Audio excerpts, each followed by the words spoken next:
여러분 나무를 보신 적이 있습니까? 끝으로 보기에는 멀쩡하게 자라고 있는 것 같지만 뿌리가 얕으면 바람 한번 불 때 쓰러질 수밖에 없습니다. 끝으로 보이는 모습만 강한 줄 알았는데 사실 안쪽 뿌리가 약하면 쉽게 무너집니다. 우리 삶도 마찬가지입니다. 끝으로는 바쁘게 신앙생활을 잘 하는 것 같아도 내면에 있는 속사람이 성령 안에서 강건하지 않으면 적은 어려움에도 흔들리기 쉽습니다. 바울은 우리 속사람을 강건하게 하시기를 하나님께 기도하고 있습니다. 끝으로 드러나는 답만이 아니라 성령 안에서 내면 깊이 뿌리 내린 믿음이야말로 하나님의 사랑과 능력을 체험하고 교회와 세상 속에서 하나님의 영광을 드러내는 길임을 보여줍니다. 오늘 에베소서 3장에 있는 말씀을 통해서 내 속사람은 어디에 뿌리 내리고 있는지, 하나님은 내 속사람을 어떻게 강건하게 하실지를 묵상하려고 합니다. 속사람은 첫째로 언제나 마음에 그리스도가 계십니다.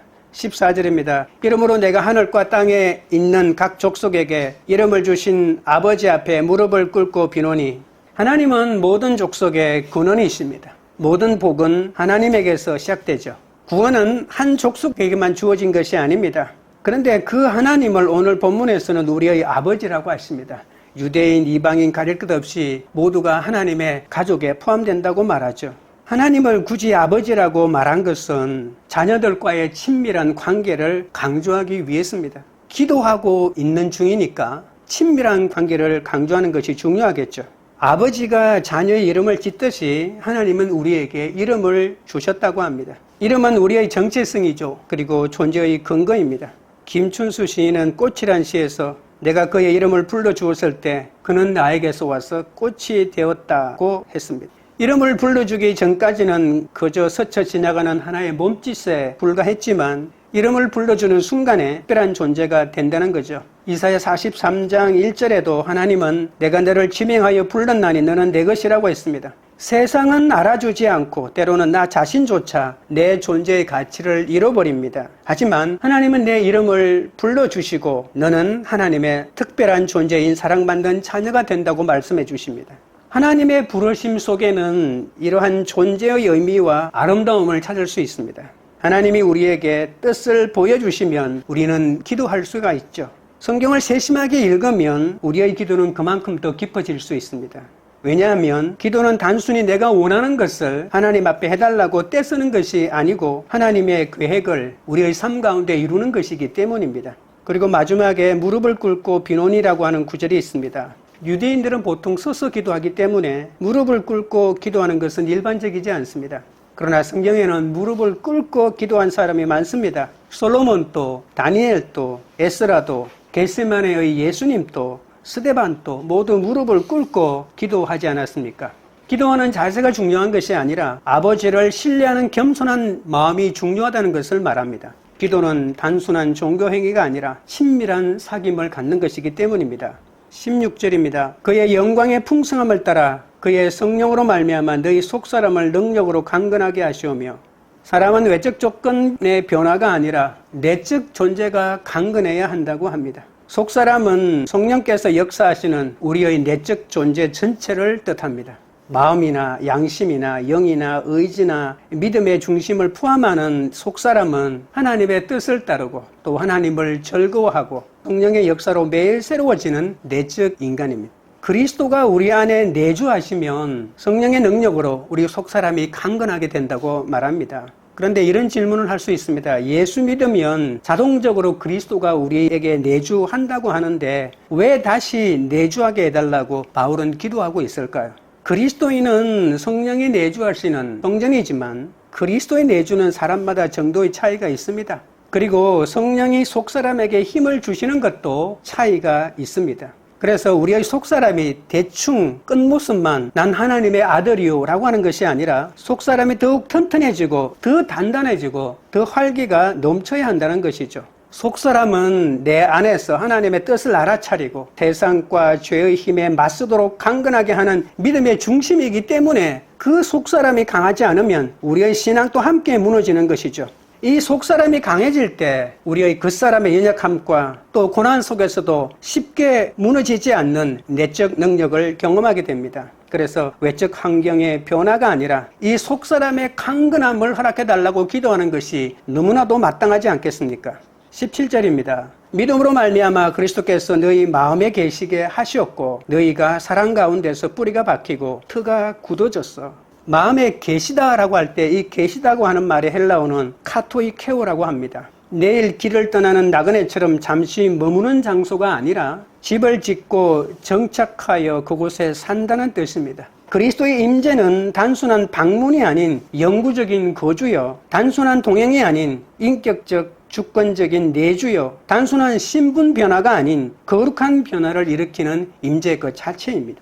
이런 거룩한 임재는 우리의 믿음을 통해서만 가능하죠. 주님의 인격적인 내주가 시작되면 우리는 성령 안에서 뿌리내리는 성령의 인격을 경험하게 됩니다. 그래서 우리 마음의 방마다 그리스도가 들어오셔서 삶 전체가 그분의 집이 되어가는 것이죠. 그러면 우리는 사랑의 뿌리가 깊이 박히고 삶의 확고한 토대가 만들어지는 견실한 그리스도인이 되는 겁니다. 세종대왕은 훈민정음 서문에서 뿌리 깊은 나무는 바람에 안이 움직이고 샘이 깊은 물은 가뭄에 안이 그치느니라 라고 했습니다. 나무도 건축물도 그 기초가 탄탄해야 합니다. 사랑은 우리 삶이 뿌리를 내리는 토양입니다. 사랑이 없으면 아무리 보기에 화려해 보여도 집이 튼튼하지 않는 것이죠. 나무가 있대 뿌리가 없는 나무와 마찬가지입니다. 사랑이 없는 사람은 토대가 부실한 건물에 불과합니다. 바람이 불어야 나무의 뿌리가 더 깊이 내려가듯 시련과 시험 속에서 우리의 믿음이 더 깊어집니다. 얕은 뿌리는 쉽게 흔들리지만 그리스도의 사랑에 뿌리를 둔 신앙은 고난 속에서도 흔들리지 않습니다.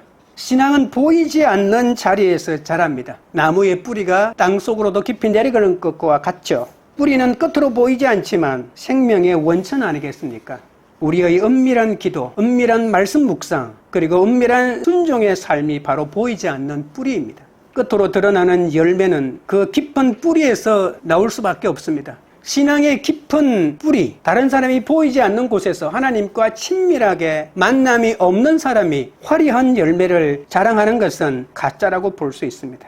우리의 신앙은 사랑으로 드러납니다. 그리스도의 사랑에 뿌리 내릴 때 우리의 삶은 사랑의 열매를 나타내는 것이죠. 뿌리 깊은 나무는 바람을 두려워하지 않습니다. 바람이 불면 그 기회로 삼아 뿌리를 더 깊이 내리는 과정으로 삼기 때문입니다. 눈에 보이지 않는 뿌리가 나무를 지탱합니다. 우리 믿음도 마찬가지입니다.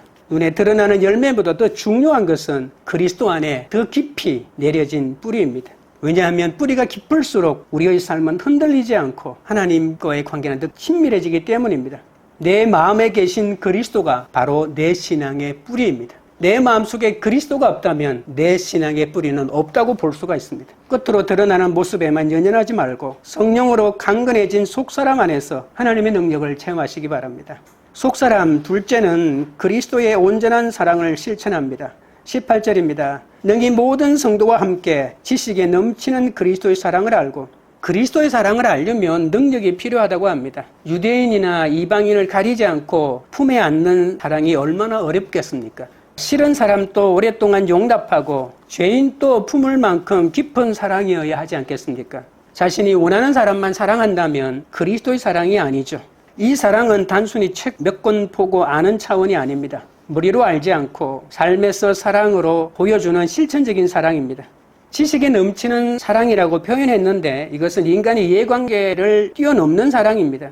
그리스도가 우리에게 주신 측량할 수 없는 깊고 넓고 높은 사랑을 경험하려면 우리가 사도 바울처럼 기도하고 직접 체험하는 수밖에 없습니다. 왜냐하면 사랑은 교리로 설명할 수 없기 때문입니다. 19절입니다. 그 너비와 길이와 높이와 깊이가 어떠함을 깨달아 하나님의 모든 충만하신 것으로 너희에게 충만하게 하시기를 구하노라. 바울은 그리스도의 사랑을 4가지 차원으로 설명합니다. 너비와 길이와 높이와 깊이는 그리스도의 사랑의 무한성과 충만함을 나타내죠. 너비는 모든 민족과 사랑을 품는 사랑이고, 길이는 영원 전부터 영원까지 이어지는 사랑이고, 높이는 하늘 보좌에 이르는 존귀한 사랑이고, 깊이는 죄와 죽음의 가장 밑바닥까지 내려오신 사랑 아니겠습니까? 어렵게 믿음의 체험과 성령의 조명 속에서 참되게 깨달은 사랑은 어떤 상황과 어떤 존재도 끊어지지 않습니다. 로마서 8장 38절 39절에는 내가 확신하노니 사망이나 생명이나 천사들이나 권세자들이나 현재일이나 장래일이나 능력이나 높음이나 깊음이나 다른 어떤 피조물이라도 우리를 우리 주 그리스도 예수 안에 있는 하나님의 사랑에서 끊을 수 없으리라 라고 말했습니다. 지식으로 다 알 수 없는 사랑은 체험적으로 알 때 하나님의 충만하게 이르게 되죠. 그리스도의 사랑은 인간의 계산하거나 경계지을 수 없는 차원입니다. 이 사랑은 성도의 내적 삶을 하나님의 충만으로 채울 뿐 아니라 외부의 어떤 세력도 무너뜨릴 수 없는 보호와 보장의 힘을 허락합니다. 신앙의 뿌리는 지식이 아니라 체험과 확신 속에 뿌리 내린 사랑이란 사실을 잊지 마십시오. 우리는 예수의 충만에 이를 때까지 계속 은혜 가운데 자라가야 합니다. 하나님의 충만이라고 표현했는데 이것은 하나님의 완전함 아니겠습니까? 하나님은 우리 가운데 이렇게 많이 말했죠. 내가 거룩한 것처럼 너희도 거룩하라. 또는 내가 완전한 것처럼 너희도 완전하라고 하셨습니다. 그리고 또다시 하나님은 우리에게 예수님이 하나님을 충만히 아는 것처럼 너희도 충만히 하나님을 알아야 한다라고 말합니다. 에베소서 4장 13절에 우리가 다 하나님의 아들을 믿는 것과 아는 일에 하나가 되어 온전한 사람을 이루어 그리스도의 장성한 분량이 충만한 데까지 이르리라고 말하지 않았습니까? 우리는 그리스도의 사랑으로 충만해야 합니다. 그리스도가 하나님을 아는 것만큼 우리도 알아야 합니다. 우리는 날마다 성령으로 충만하여 이 그리스도의 형상을 닮아가야 하죠. 사랑을 깨닫는 것이 곧 하나님의 충만을 경험하는 길 아니겠습니까? 난 하나님으로 충만해. 그런데 하나님의 사랑을 몰라. 그리스도의 사랑에 관심이 없어. 그렇다면 어떻게 그가 하나님을 충만히 안다고 말할 수 있겠습니까? 충만이라고 하는 것은 인간의 공허가 하나님의 임재와 사랑으로 가득 채워지는 상태를 말하는 것이기 때문에 온전하게 하나님의 사랑을 깨닫는 것을 말한다고 볼 수 있습니다. 함식근 선생의 그대는 골방을 가졌는가라고 하는 시가 있습니다. 잠시 제가 소개해드리겠습니다. 그대는 골방을 가졌는가? 이 세상의 소리가 들리지 않는, 이 세상의 냄새가 들어오지 않는 은밀한 골방을 그대는 가졌는가? 그대는 님마저로 어디 갔던가? 내 그리에든가? 님은 티끌을 싫어해. 내 그리로는 아니 오시네. 그대는 님 어디다 영접하려나? 화려한 응접실인가? 님은 손그릇을 좋아하나? 응접실에는 아니 오시네. 님은 부끄러움이 많으신 님, 남이 보는 줄 아시면 얼굴을 붉히고 고개를 숙여 말씀을 아니하신다네. 님은 씨앗이 강하신 님, 다른 친구 또 있는 줄 아시면 애를 태우고 눈물을 흘려 노여워 도망을 하신다네.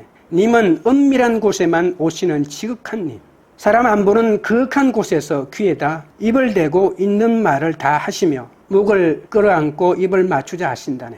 그대는 님이 좋아하시는 꼴방 어디다 차리려나? 깊은 산인가? 거친 들인가? 컴컴한 지붕 밑인가? 또 그렇지 않으면 지하실인가? 님이 좋아하시는 꼴방 깊은 산도 아니요, 거친 들도 아니요, 지붕 밑도 지하실도 아니요, 오직 그대 맘 은밀한 속에 있네. 그대 맘에 내 문 밀밀히 닫고 세상 소리와 냄새 다 끌어버린 후 맑은 등잔 하나 가만히 밝게만 놓으면 극진하신 님의 꿀같은 속삭임을 들을 수 있네. 사람에게는 조용히 자기 자신을 만나는 꼴방이 필요합니다. 세상의 소리에 흔들리지 않고 깊은 곳에서 하나님과 마주하는 시간이 있어야 합니다. 그곳에서 참된 자기와 진리의 소리를 들을 수 있습니다. 골방이 없는 삶은 늘 바깥에 끌려다니지만 골방이 있는 삶은 안에서부터 쓰임을 얻습니다. 내 마음의 골방이 그리스도로 가득 차 있을 때 세상의 소음에 흔들리지 않고 사랑 안에서 든든히 설 수 있습니다. 골방의 침묵과 고독은 단순한 고립이 아니라 그리스도를 맞이하는 준비입니다. 마음의 골방 안에서 기도하고 묵상할 때 그리스도가 거하시고 사랑과 은혜로 내 삶에 뿌리를 내리신다는 사실을 잊지 마십시오. 골방에서 뿌리 내린 사랑은 단순히 개인적 경험에 그치지 않고 세상 속의 다른 사람과의 관계에서도 흘러나와 주님의 증인으로 살아가게 합니다. 하나님의 사랑을 머리로만 알지 않고 삶에서 확실하게 누리시기 바랍니다. 세상의 어떤 상황이 나를 흔들어도 여전히 그 사랑 안에 안전하게 붙들려 있으려면 그리스도의 온전한 사랑을 실천하는 길밖에 없습니다. 이 사랑이 내 안에 충만히 흘러넘쳐 내 삶을 변화시키는 능력이 되어야 합니다. 셋째로 속사람은 하나님의 영광을 드러내는 통로입니다. 20절입니다. 우리 가운데서 역사하시는 능력대로 우리가 구하거나 생각하는 모든 것에 더 넘치도록 능히 하실 이에게 하나님은 우리 안에서 역사하셔서 우리 기도에 응답하십니다.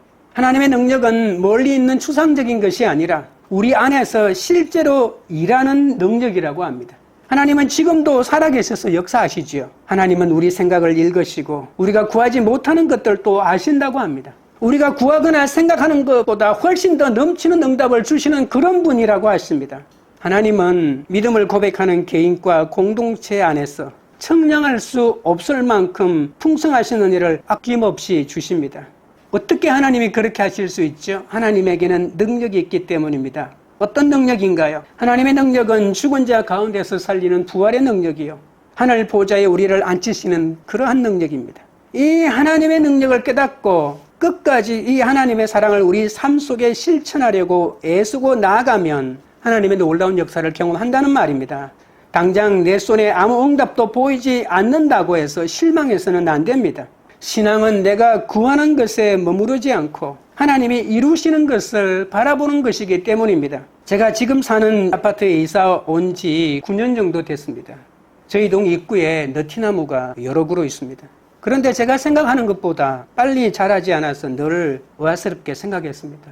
어릴 때 아버지가 집 마당에 너티나무 4그루를 심은 적이 있습니다. 그 나무들이 얼마나 빨리 자라는지 순식간에 제 길을 넘어서고 내가 도저히 우러러 볼 수 없는 큰 나무가 되는 것을 제가 지켜보았습니다. 그러던 어느 날 아파트에 심긴 너티나무들이 빨리 자라지 않는 이유를 알게 되었습니다.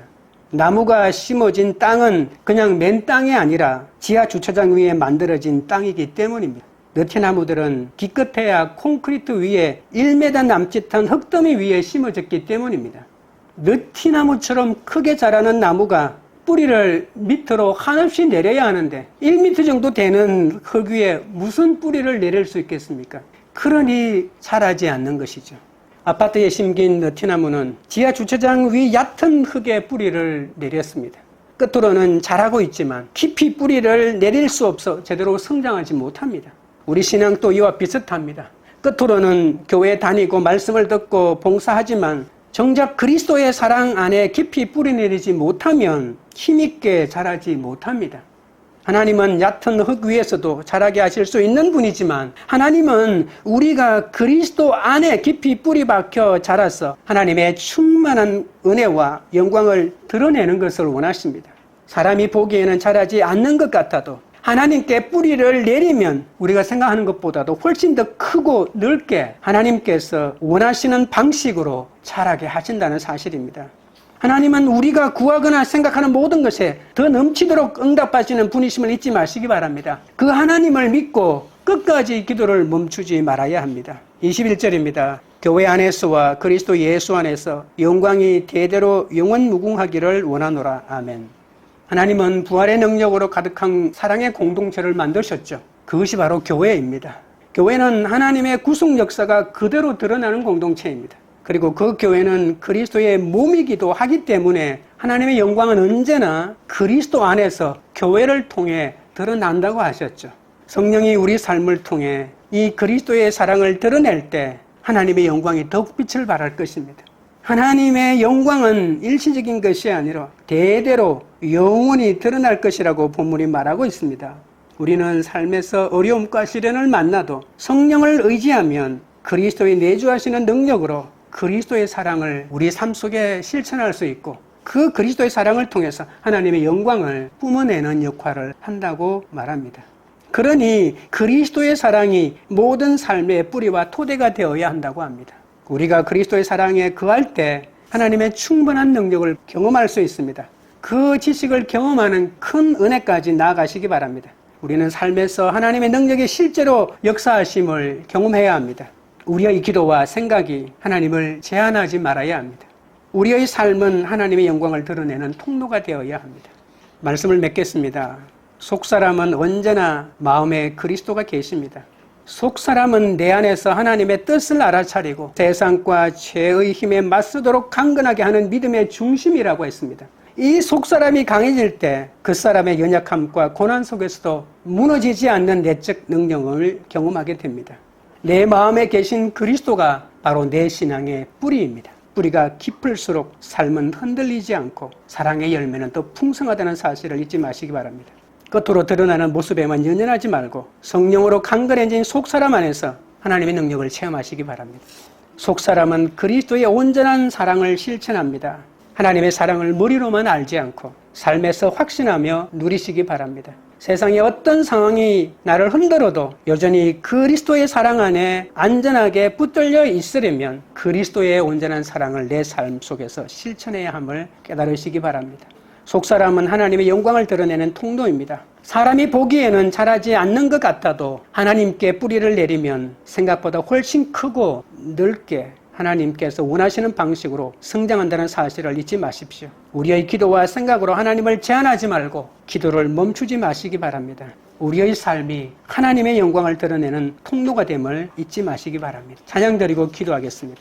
하나님 아버지여, 제 마음에 작은 골방을 지어 주소서. 그곳에서 주님과 단둘이 만나 세상의 소리가 아니라 주님의 음성에 귀 기울이기 원합니다. 하나님의 사랑을 머리로만 아는데 머물지 않고 삶 속에서 확신하며 누리기 원합니다. 세상의 어떤 상황이 우리를 흔들어도 여전히 주님의 사랑 안에서 안전하게 붙들려 있기를 원합니다. 우리의 속사람을 성령으로 강건하게 세워주시옵소서. 그 사람의 연약함과 세상의 바람에도 흔들리지 않고 더욱 깊이 주님 안에 뿌리내려 하나님의 사랑과 능력을 경험하며 살게 하여 주시옵소서. 우리가 기도하고 생각할 때 하나님의 크심을 제한하지 않게 하시고 더 넘치도록 역사하시는 주님을 바라보며 우리의 삶이 이 세상 가운데 하나님의 영광을 드러내는 통로가 되도록 인도하여 주시옵소서.